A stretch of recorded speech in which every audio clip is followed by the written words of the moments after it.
extent you might be wondering, well, how can a vehicle burn to the ground? Virtually everything in that car that could have burned did in fact burn. The plastic, the fabric, the tires, the glass, and Bruce Kane. Bruce Kane was burned so badly that when the first responders arrived on scene, they saw a skeleton sitting in the driver's seat. Just outside the car, on the passenger side, lying face down, and also dead, was Alex Burrow. Also burned, not as badly as Bruce Kane, but burned nonetheless. His back was burned, his shin and foot area was burned to the bone. Fortunately, for the investigators, his body was otherwise intact.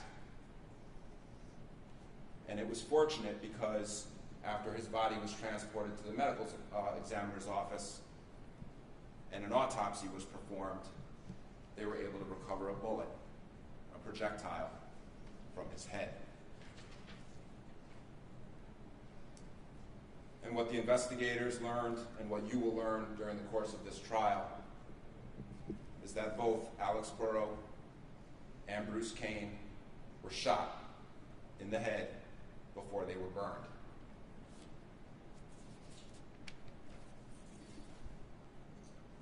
You're also going to learn that in the days and weeks that followed September 10th, 2018, that various other evidence was located and collected by members of the Sheriff's Office. Cellular telephone records from Verizon, including location information, video, text messages. And while we're on this topic, if you will, or subject of text messages, what you're going to learn is that those last text messages that I referred to earlier, "Don't shoot me," was made in the greater context of a discussion between the victim, Alex Burrow, and the defendant, Mason Earle. It was a discussion that had been taking place for a few days leading up to the night of September 9th or early morning hours of September 10th, 2018. And that conversation concerned some money that the defendant owed Alex Burrow. And it was during the course of this conversation that included both text messages and phone calls that you're going to learn that Alex Burrow was hounding the defendant for this money, sending him things along the lines of, wondering what you have as far as the money for me is concerned. Not trying to sound like a dick, but people need their money 3 to 5 business days. Things like, "You said Friday you'd have the cash. If you don't, no big deal. Give me what you've got."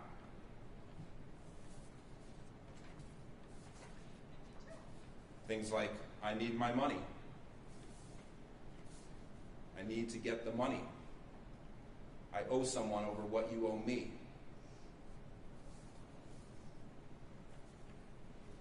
And it's in the context, within the context of this conversation about the money that's owed, that at some point the defendant mentions having a gun. And the victim, Alex Burrow, in jest, says, "Don't shoot me." And what he actually says, the full text is actually, "Don't shoot me, LMAO," laughing my ass off.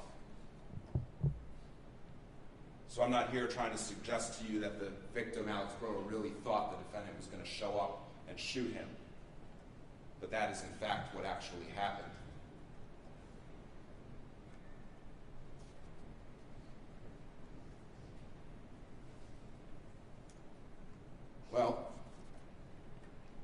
money that was owed to Alex Burrow. The defendant, by all accounts, did not have it. But in the text messages that he sent to Alex Burrow, he claimed he did, or that he was getting it. But the evidence will prove very different. What the evidence is going to prove is that on that Sunday night, September 9th, 2018, the defendant was at home. He wasn't out trying to get the money like he told Alex he was doing. He was at home. The victims, Alex Burrow and Bruce Kane, were in Bruce Kane's car. And between approximately 11:30 p.m. that Sunday night and midnight, they were in that car and they were sitting in the parking area of the gas station, a gas station at the corner of Lake Road and King Street. Why? Because Alex Burrow and the defendant had agreed to meet at the end of King Street in what can best be described as sort of a light industrial dead end, if you will, with some warehouses and some dirt road, if you will. And we know that, again, because of the text messaging. You know where the abandoned factories are, like that Crosby's Road? Park by the factories. I'm going to roll up there and hop in your car. I'm going to need you to drive me around the block while I give you the shit, and then drop me back off at my car. That's the kind of text messaging that was occurring. And they did meet at the end of King Street, 87 King Street to be exact.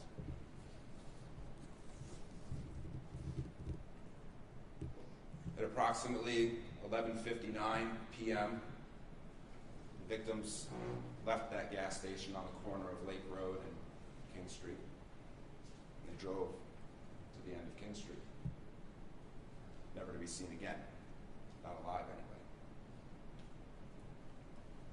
A few minutes later, about 12:03 or so, the defendant left his house, got in his car, and he drove up the road, just up Lake Road. The defendant, you'll learn, lived on Lake Road. Drove up the road a little more than a quarter mile, turned left onto King Street. Turned his headlights off as he turned onto King Street. You'll learn that between 3 and 4 minutes later, the defendant returned, drove back to Lake Road off of King Street, still had his headlights off, turned south, and drove home. A few minutes later, he left his house again, drove back to King Street, but this time he parked his car at the end of King Street on Lake Road, the opposite end of King Street, if you will, from where the bodies were. Got out of his car, he walked down King Street. About 10 minutes later, he walked back, got in his car, and drove home about a quarter mile. Within minutes, the car, Alex Burrow, Bruce Kane, were engulfed in flames.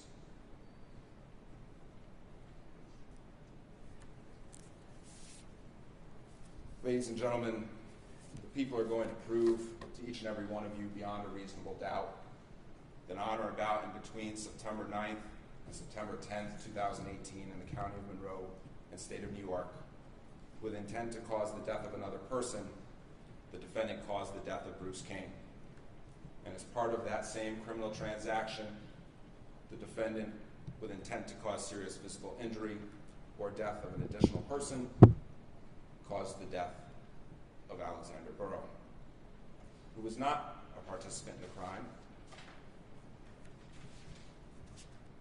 People are also going to prove beyond a reasonable doubt that, again, between September 9th and September 10th, 2018, in the county of Monroe and state of New York, that the defendant, with intent to cause the death of another person, Alexander Burrow, caused his death, and as part of that same criminal transaction, with intent to cause serious physical injury or death to another person, caused the death of Bruce Kane, who again was not a participant in that crime.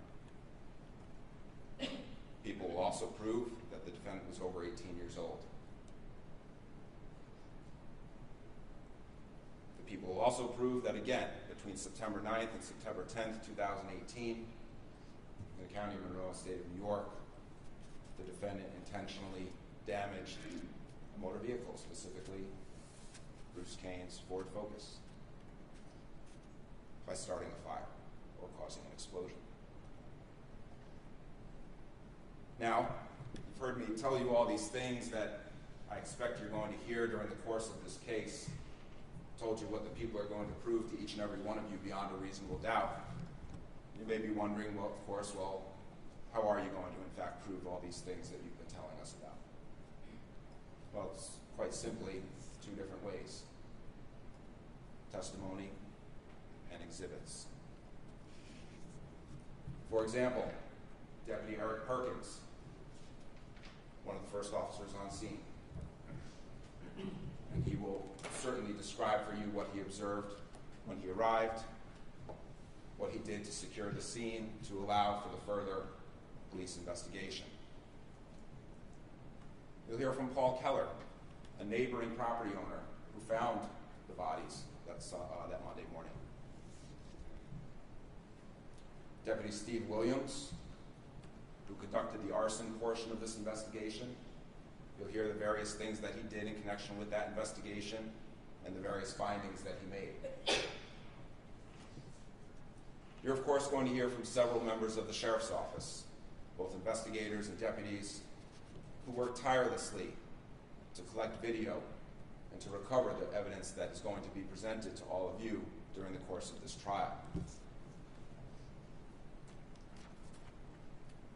You're also going to hear from some members from the Monroe County Crime Lab. Witnesses like Eugene Zagaki, who analyzed some of the fire debris found at the scene, including a piece of underwear underneath Alex Burrow's body. And you'll hear about the gasoline that was detected on that underwear. Eric Freemesser. Eric Freemesser is a firearms examiner at the crime lab, and he will testify. Mr. Freemesser is going to testify about a few different things. He's going to testify about that bullet that I mentioned earlier, that bullet that they found in Alex Burrow's head. He's going to tell you that he analyzed that bullet before he analyzed any other firearms-related evidence in this case. He's going to tell you some things about that bullet, that even though it was partially damaged, there were still characteristics on that bullet that allowed him to in fact, analyze it. And he's going to tell you that based on those characteristics, the markings, if you will, on that bullet, some things about perhaps the firearm it could have been fired from. And I anticipate he's going to list for you some manufacturers that make the firearms that could have, in fact, fired that bullet. I ask you to pay attention to his testimony because when he describes that for you, he's going to tell you that one of those firearms manufacturers was Colt.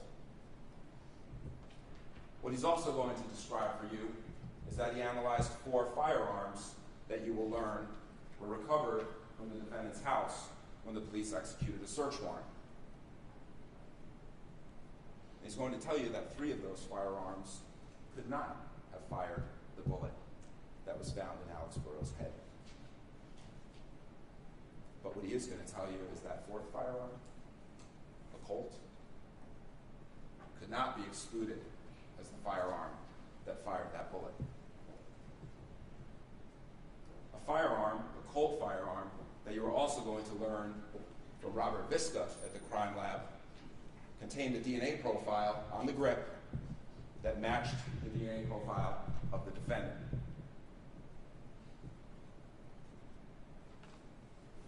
You, of course, will also hear from a woman, Dr. Nadia Granger, from the Monroe County Medical Examiner's Office, who will describe for you the autopsies that were undertaken on each of the 2 victims and the various findings that she made regarding the wounds and their cause of death.